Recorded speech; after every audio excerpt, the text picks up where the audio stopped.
Hello everyone, welcome back. In this video, I'm going to show you how to connect Claude AI to Gamma and how you can create presentations automatically with this integration.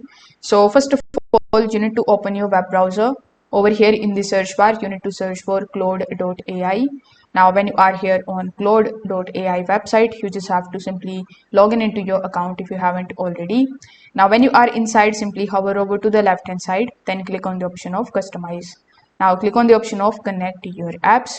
Now as soon as you do this, in the connectors section, you are going to see all of the partner applications over here. So among these, we need to look for Gamma.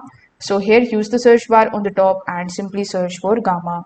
Now as you can see, Gamma integration is available here. So simply click on this plus icon right next to it. Then it is going to redirect you on the sign in page of Gamma.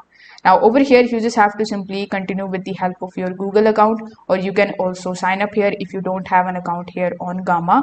And afterwards, on the next page, you just have to approve this particular authentication.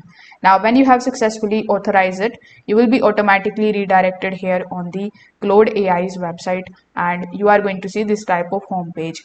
So over here in the bottom, among these options, you are also going to see Gamma. So you just have to simply select Gamma and then simply type your prompt over here and then hit. Then it is going to take some time and it is going to generate the presentation slides for you. So that's how you can basically use it. Thank you.